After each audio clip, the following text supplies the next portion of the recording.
Next question. Our city's annual cost for public safety has been variously analyzed as at being somewhere between 3.5 and 4% higher than other cities on the Hill. Whether you look at per capita issue or per home, cost per home or cost per acre.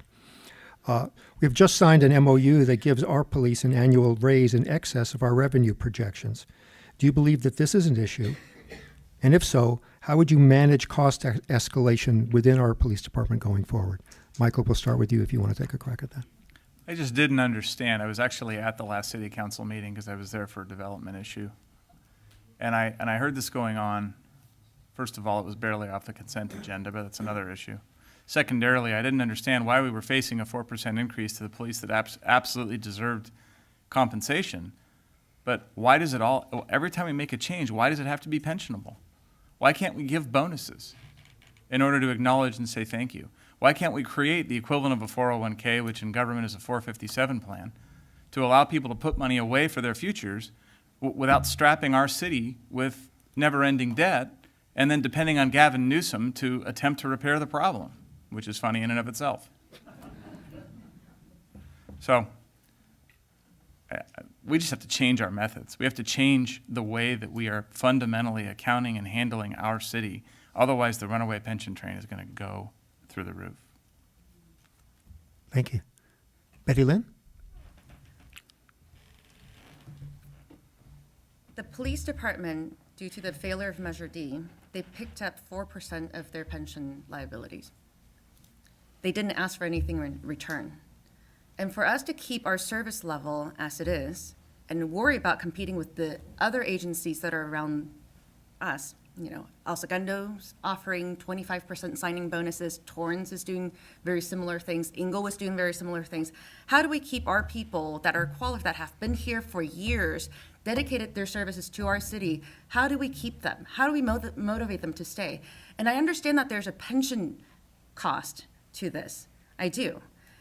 But when you weigh everything together, sometimes you have to make the tough decision because we did pass Measure E. We did want to keep our police department.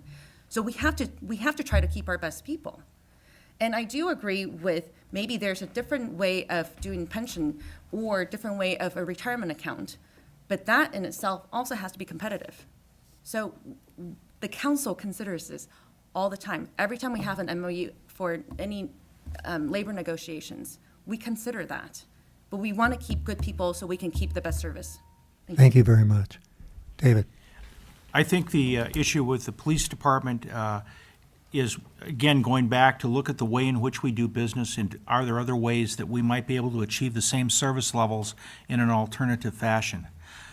The issue I had with the most recent MOU was not the amount of money that we gave the officers, but it was the way in which the information was presented to the city council and to the public. Number one, it was not reviewed with the Financial Advisory Committee. And number two, it only reflected the current year's cost ramifications and not the tail associated, as been talked about, with the pensionable asset or pensionable salary.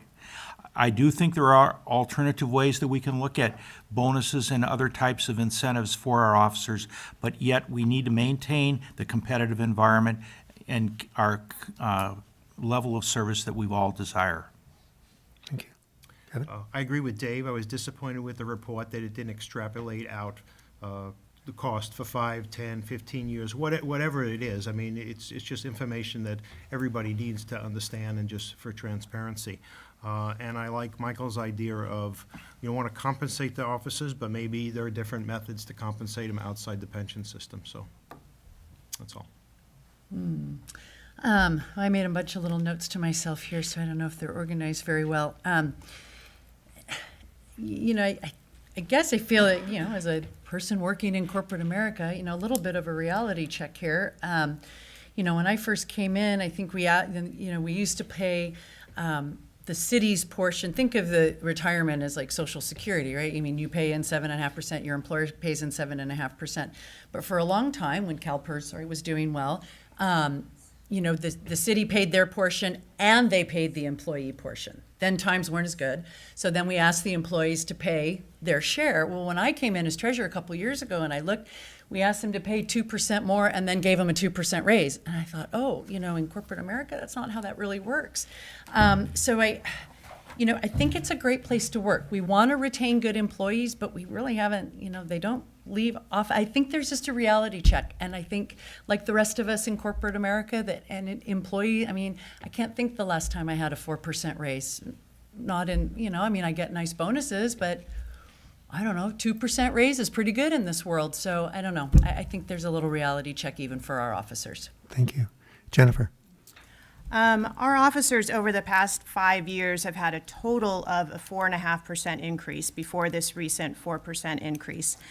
They are underpaid in every category at every level, about 10 to up to 20, maybe even over 20% from our neighboring cities. So yes, we did, and we've been in labor negotiations 4 months over this. And without disclosing anything that goes in there, I can just tell you as a general principle, if you don't reach an agreement in labor negotiations, the next thing you do is you go to fact-finding. And that's a very expensive process. And given how underpaid our officers are relative to our other cities, that fact-finding would not have resulted favorably to us, and it probably would have cost the same amount as the raise cost. I think there was a second part to your question, which was how would you manage the cuts going forward? And again, our chief, when he was sworn in, he committed himself to streamlining and maintaining efficiencies in his department. And so I would turn to him and I would say, how best do you think that we can achieve a certain percentage reduction in your budget? And that's how I would manage it. Thank you so much.